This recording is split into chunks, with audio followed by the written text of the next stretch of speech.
Exam hall जाने से पहले इस वीडियो को पूरी तरीके से देख लीजिएगा, क्योंकि यहाँ से आप लोग जो है 50 में 50% जो है क्वेश्चन आप लोग को पूछे जा सकते हैं। तो पूरी तरीके से इस वीडियो को देख लीजिएगा, क्योंकि ये प्रश्न पत्र जो है बिल्कुल आ चुका है। आप लोग देख लीजिए एक बार, और यही प्रश्न आप लोग को सेम आ जाएगा। और में चार्ल्स मैसन ने 1826 में सर्वप्रथम किस टीले का उल्लेख किया था? जी हाँ, तो किस टीले का उल्लेख किया था चार्ल्स मैसन ने, यानी 1826 ईस्वी में? तो यहाँ पे वन का राइट आंसर कौन सा हो जाएगा? Very good, option number A, यानी हड़प्पा टीले का क्या किया था? उल्लेख किया था। चलिए आप देख लेंगे नेक्स्ट क्वेश्चन, क्वेश्चन नंबर 2। जी हाँ, तो आप लोग इसी तरह राइट आंसर बताइए कौन सा होगा क्वेश्चन नंबर 2 का। क्या बोला जा रहा है?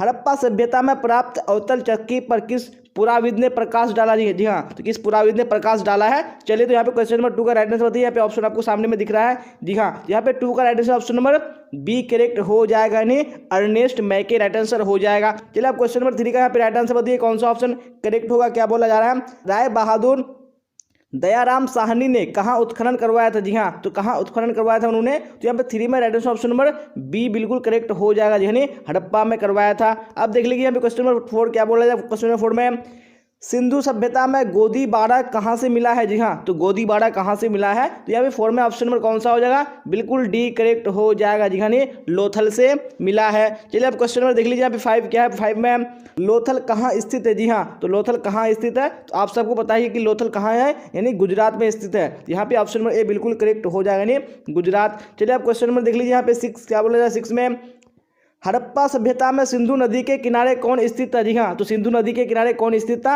यहाँ पे 6 का ऑप्शन नंबर कौन सा हो जाएगा? वेरी गुड, यानी ए करेक्ट हो जाएगा, यानी मोहनजोदड़ो स्थित था। तो चलिए तो यहाँ पे देख लेंगे नेक्स्ट क्वेश्चन है क्वेश्चन नंबर 7। तो आप लोग क्वेश्चन नंबर 7 का राइट आंसर बताइए कौन सा करेक्ट होगा। भारतीय पुरातत्व का पिता किसे कहा जाता है? जी हाँ, तो किसको पुरातत्व का पिता कहा जाता है? यहाँ पे ऑप्शन नंबर 1 करेक्ट हो जाएगा, यानी कनिंघम को कहा जाता है। अब क्वेश्चन नंबर 8 देख लीजिए क्या है। क्वेश्चन नंबर 8 में हड़प्पा सभ्यता के काल में रावी नदी के किनारे कौन स्थित था? जी हाँ, तो रावी नदी के किनारे कौन स्थित था? यहाँ पे 8 में राइट आंसर हो जाएगा आपका ऑप्शन नंबर, यानी ए बिल्कुल करेक्ट हो जाएगा, यानी हड़प्पा कहाँ था? रावी नदी के किनारे स्थित था। अब नेक्स्ट क्वेश्चन देख लेंगे, यानी क्वेश्चन नंबर 9। क्या बोला जा रहा है क्वेश्चन नंबर 9 में? सिंधु घाटी सभ्यता में विशाल स्नानागार के अवशेष कहाँ से मिले? जी हाँ, तो कहाँ से मिले हैं, यानी विशाल स्नानागार के अवशेष? तो यहाँ पे 9 में ऑप्शन नंबर बी बिल्कुल करेक्ट हो जाएगा, यानी मोहनजोदड़ो से मिले हैं। आप देख लेंगे नेक्स्ट क्वेश्चन है क्वेश्चन नंबर 10। क्या बोला जा रहा है क्वेश्चन नंबर 10 में? कलकत्ता में एशियाटिक सोसाइटी ऑफ बंगाल की स्थापना कब हुई थी? जी हाँ, तो कब हुई थी? यहाँ पे 10 में right answer option number A correct हो जाएगा, जी हाँ, 1784 ईस्वी में। आप देख लेंगे नेक्स्ट क्वेश्चन है क्वेश्चन नंबर 11। फूट डालकर विजय प्राप्त करने का कार्य सर्वप्रथम किस राजा ने किया था? जी हाँ, तो किस राजा ने किया था सर्वप्रथम? तो यहाँ पे 11 में right answer option number A correct हो जाएगा, जी हाँ, अजात शत्रु ने किया था। आप देख लेंगे यहाँ पे क्वेश्चन नंबर 12 क्या है। क्वेश्चन नंबर 12 में सर्वप्रथम हुनु को परास्त करने का श्रेय किस शासक को जाता है? जी हाँ, तो किस शासक को जाता है? तो यहाँ पे 12 में right answer option number b correct हो जाएगा, जी हाँ, अस्कंद गुप्त को जाता है।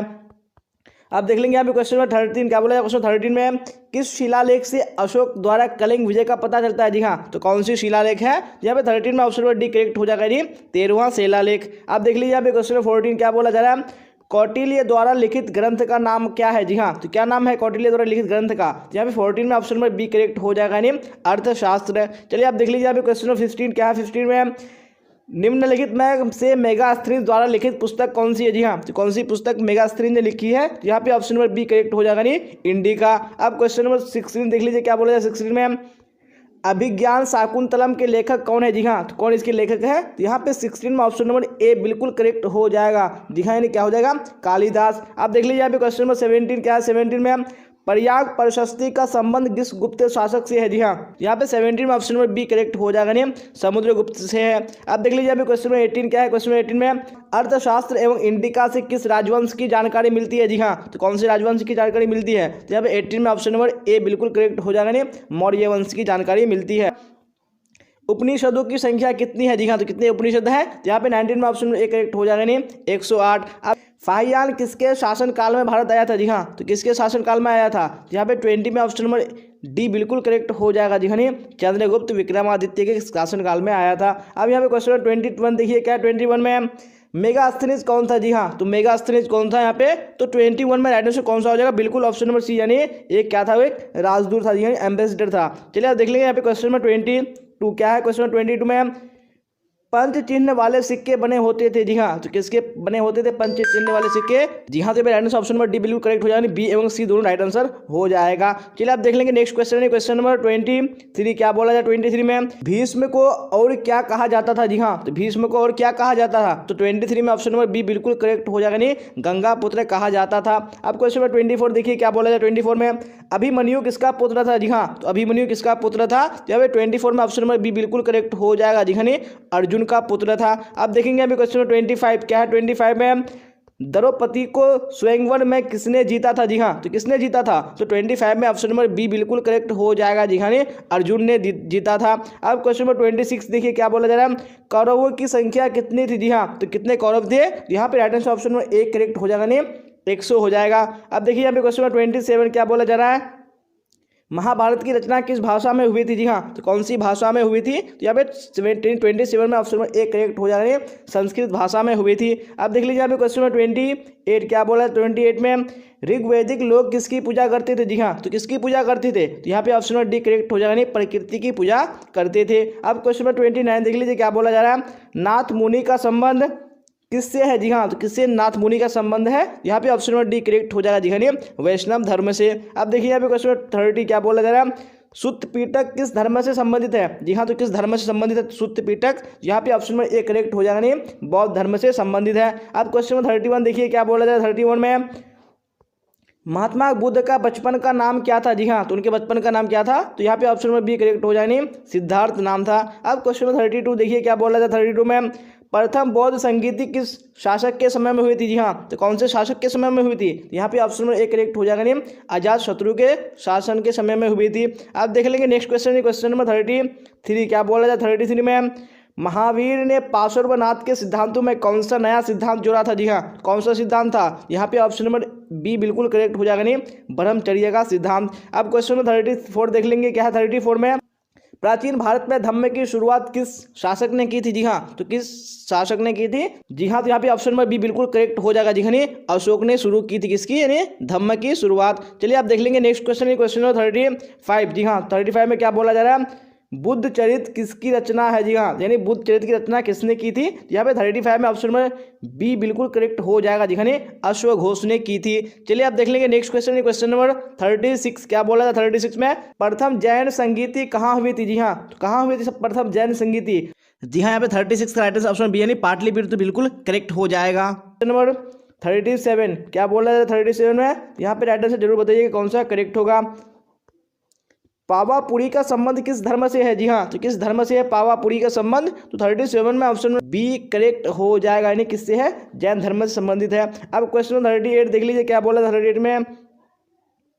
कादम्बरी के लेखक कौन है? जी हाँ, तो कादम्बरी के लेखक कौन है? यहाँ पे ऑप्शन नंबर ए करेक्ट हो जाएगा, नहीं बाणभट्ट क्या है? कादम्बरी के लेखक हैं। अब क्वेश्चन नंबर 39 देखिए क्या बोला जा रहा है?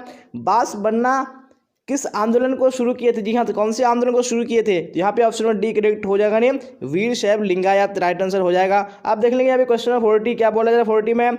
आईने अकबरी कितने भागों में विभक्त है? जी हाँ, तो कितने भागों में विभक्त है? यहाँ पे ऑप्शन नंबर डी करेक्ट हो जाएगा, नहीं 5 भागों में विभक्त है। अब क्वेश्चन नंबर 41 देखेंगे क्या 41 में? आईने अकबरी के अनुसार भूमि को कितने भागों में बांटा गया था? जी हाँ, तो कितने भागों में बांटा गया था? तो 41 में राइट आंसर कौन सा हो जाएगा? यानी ऑप्शन नंबर बी करेक्ट हो जाएगा। जी 4 भागों में बांटा गया था। अब यहाँ पे क्वेश्चन नंबर 42 देखेंगे क्या 42 में? टोडरमल अकबर के दरबार में क्या था? जी हाँ, तो टोडरमल क्या था? यहाँ पे ऑप्शन नंबर बी करेक्ट हो जाएगा, नहीं वित्त मंत्री था। अब देख लेंगे अभी नेक्स्ट क्वेश्चन, क्वेश्चन नंबर 43 क्या बोला जाए 43 में?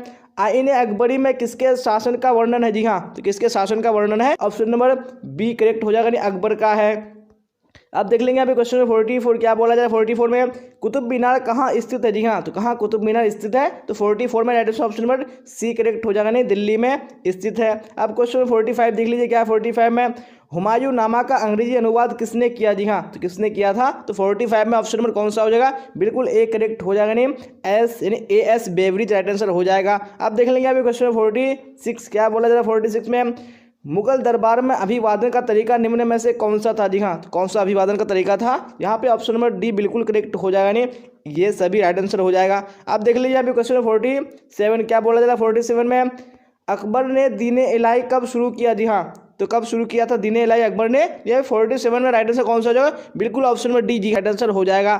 चलिए देख लेंगे नेक्स्ट क्वेश्चन, क्वेश्चन नंबर 48 क्या बोला जाए 48 में गुलबदन बेगम कौन थी? जी हाँ, तो गुलबदन बेगम कौन थी? तो 48 में राइट आंसर कौन सा हो जाएगा? यानी ऑप्शन नंबर सी क्या थी? लेखिका थी। आप देख लेंगे नेक्स्ट क्वेश्चन, क्वेश्चन नंबर 49 क्या बोला जाए 49 में मुगल चित्रकला किसके समय में चरमोत्कर्ष पर थी? जी हाँ, तो किसके समय में थी?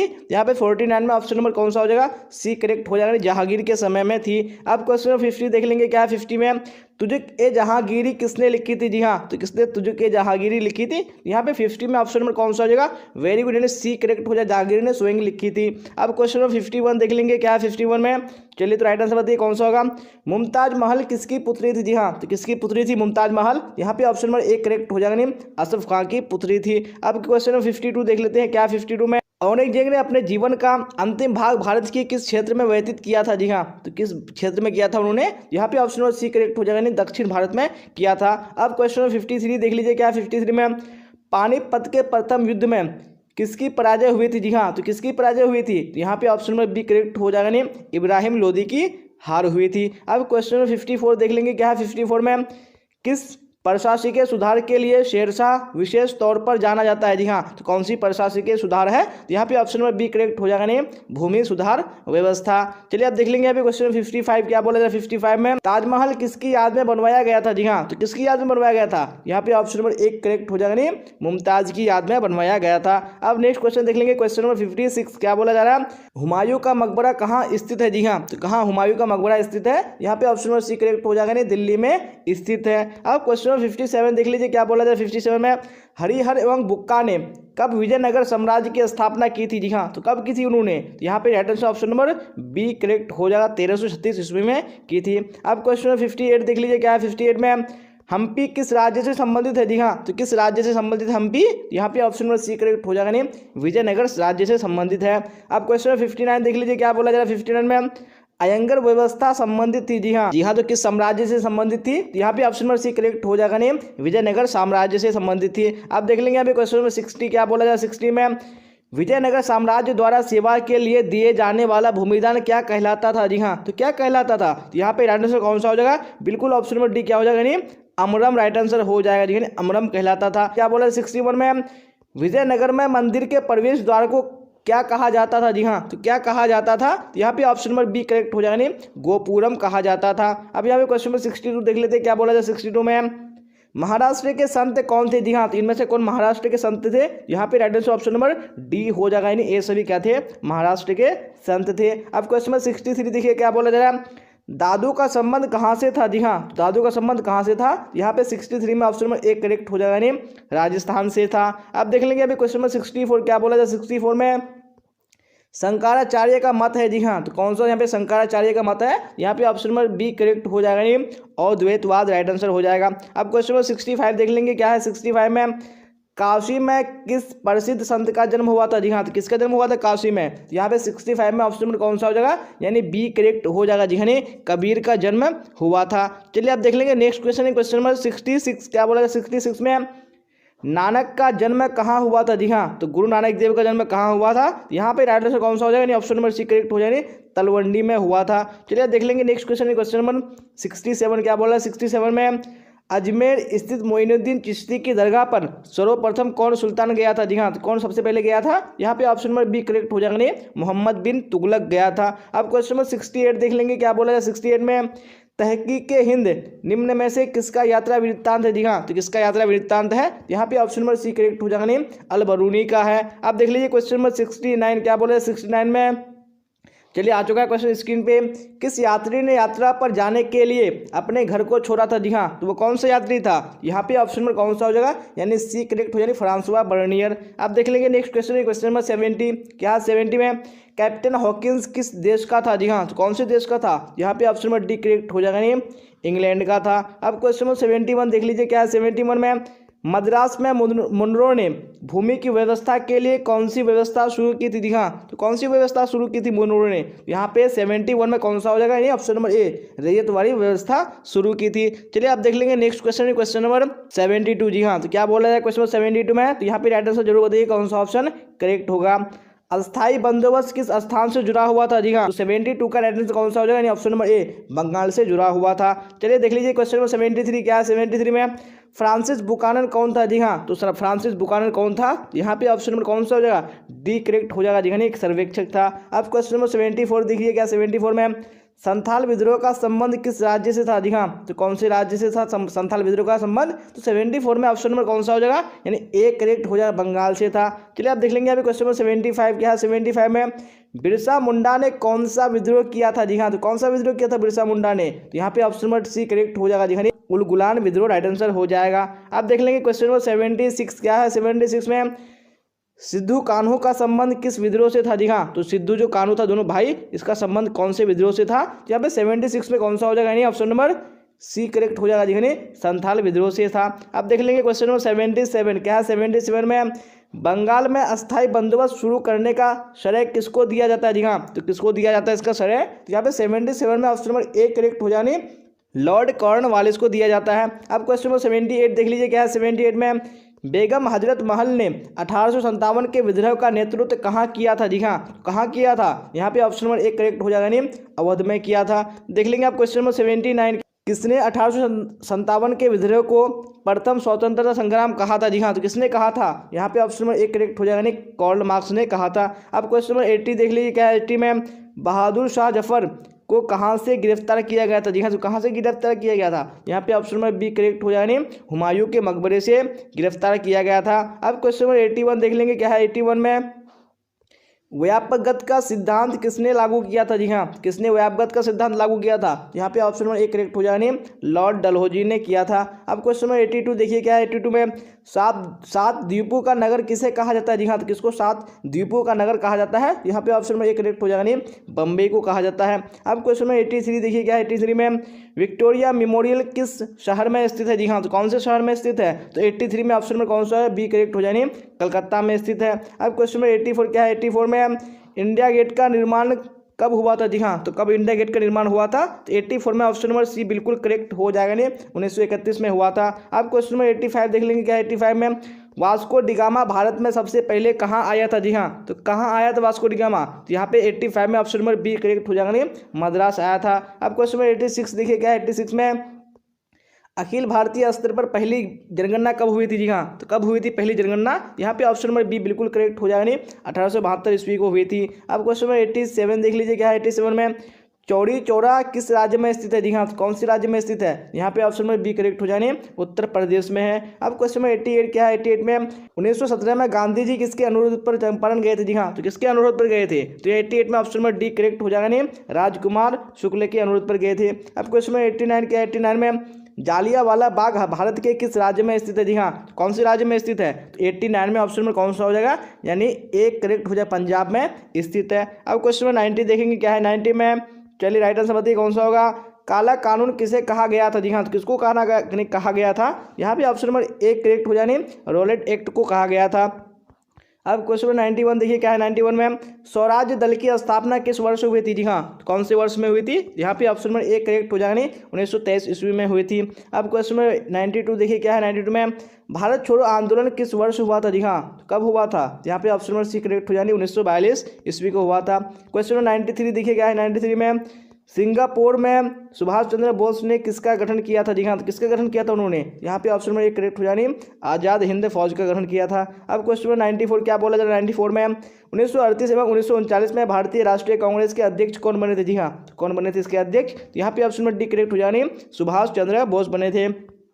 अब क्वेश्चन 95 देखिए क्या है। 95 में सीधी कार्रवाई की धमकी किसने दी थी? यहाँ तो किसने दी थी? यहाँ पे ऑप्शन नंबर बी करेक्ट हो जानी मुस्लिम लीग ने थी। अब क्वेश्चन 96 देखिए क्या है। 96 में भारतीय स्वतंत्रता के समय ब्रिटेन में किस दल की सरकार थी? जी हाँ, तो कौन सी पार्टी की सरकार थी? यहाँ पे ऑप्शन नंबर एक करेक्ट हो जानी लेबर पार्टी की सरकार थी। अब क्वेश्चन नंबर 97 देख लेंगे क्या है। 97 में स्वतंत्र भारत के अंतिम गवर्नर जनरल कौन थे? जी हाँ, तो कौन इसके अंतिम गवर्नर जनरल थे? कौन? स्वतंत्र भारत के। तो यहाँ पे ऑप्शन नंबर सी करेक्ट हो जाएगा, नहीं चक्रवर्ती राज गोपालाचारी। अब क्वेश्चन नंबर 98 देखिए क्या है। 98 में भारत के संविधान का पिता किसे कहा जाता है? जी हाँ, तो किसको कहा जाता है? तो आप सबको पता है कि भीमराव अंबेडकर को भारतीय राष्ट्रीय यानी संविधान का पिता कहा जाता है। अब यहाँ पे क्वेश्चन नंबर देख लेंगे 99, क्या बोला जा रहा है 99 में? चलिए तो आंसर दीजिए। भारतीय संविधान के अनुसार संप्रभुता किसमें निहित है? जी हाँ, तो किसमें संप्रभुता निहित है? यानी कि संविधान के अनुसार। जी हाँ, पे राइट आंसर ऑप्शन डी यानी संविधान बिल्कुल राइट आंसर हो जाएगा। अब देख लेंगे आखिरी क्वेश्चन आज के मॉडल सेट का, क्या बोला जा रहा है? स्वतंत्र भारत के प्रथम प्रधानमंत्री कौन थे? जी हाँ, कौन प्रथम प्रधानमंत्री थे? यहाँ पे 100 में right answer option number D हो जाएगा, नहीं जवाहरलाल नेहरू। जी हाँ, गूगल में आने के बाद आप लोग को वायरल 1000 प्रश्न जल्दी जल्दी एग्जाम में bbphelp.com लिखना है। क्या लिखना है? BBP यहाँ पर आ चुका है, देखिए BBP हेल्प। इस तरीके से आप लोग को क्या करना है? सर्च कर देना। जब आप सर्च कर देंगे तो यहाँ पर देखिए आप लोग के पास इस तरह का इंटरफेस आ जाता है। देखिए यहाँ नीचे, देखिए यहाँ पर नीचे आ गया। यहाँ टेलीग्राम में जुड़ जाइएगा, जो क्वेश्चन आउट होती है तो टेलीग्राम में मैं भेज देता हूँ। अब यहाँ देखिए क्या बोला जा रहा है, फटाफट से देखिएगा। यानी हिस्ट्री का क्वेश्चन है, ठीक है यहाँ पर। और उसके बाद देखिए यहाँ पर क्या है? Objective model paper, subjective model paper है ना। तो यहाँ पर देखिए आप जो भी चीज पढ़ना है, आप मान लिए ऑब्जेक्टिव पढ़ना है तो ऑब्जेक्टिव के सामने में हम क्या करेंगे? क्लिक कर देते हैं एक बार, ठीक है। आप लोग भी इसी तरह क्लिक कर लीजिएगा। क्लिक किया, क्लिक करने के बाद अब यहाँ पर देखिए आप ओपन कीजिएगा या फिर क्या कीजिएगा, जो करना है आप लोग कर लीजिएगा, ठीक है। तो यहाँ पर मैं ओपन कर ले रहा हूँ या फिर क्लोज कर लेना, जो कर लेना है, ठीक है। उसके बाद देखिए यहाँ पर आप लोग को आ जाना है। देखिए नीचे आप लोग क्या करेंगे? इस तरीके से स्केप करते जाना है नीचे। अब यहाँ पर देखिए एक यहाँ पर 100 क्वेश्चन यहाँ मिलेगा, 100 क्वेश्चन यहाँ, यानी टोटल 10 यानी मॉडल पेपर 10 मॉडल में 10 1000 क्वेश्चन। अब यहाँ सब्जेक्टिव का मिल जाता है क्वेश्चन, यहाँ पर सब्जेक्टिव भी पढ़ सकते हैं आप लोग, ठीक है, पूरी तरीके से अपने हिसाब से। तो अब मान लिए मुझे क्या पढ़ने हैं? मॉडल पेपर 1 को पढ़ने हैं, फिर 2 को पढ़ने हैं। तो क्लिक करेंगे डाउनलोड के बटन पे। क्लिक करने के बाद अब यहाँ पर देखिए आप लोग इस तरीके के क्वेश्चन यहाँ पर पढ़ सकते हैं और यहाँ पर नीचे आपको आंसर। तो फटाफट से सारे क्वेश्चन को पढ़ लेना है। जब आप पढ़ लेंगे उसके बाद फिर क्या करना? बैक हो जाना, ठीक है। आप लोग बैक होकर के फिर यहाँ से दूसरा मॉडल पेपर को या फिर 14 जितना भी पढ़ना पढ़ लेना है। उसी तरह यहाँ पर सेट 1 अगर सेट 2 पढ़ना है तो सेट 1 में क्लिक करेंगे, फिर यहाँ से आप लोग को सारा प्रश्न को पढ़ लेना। सब्जेक्टिव क्वेश्चन यहाँ पर मिल जाता है, ठीक है। तो यहाँ से पढ़ लीजिएगा, ओके। तो जब आप लोग पढ़ लीजिएगा उसके बाद यहाँ से लाइक करके शेयर कर दीजिएगा, ठीक है। तो आज का वीडियो जब तक जय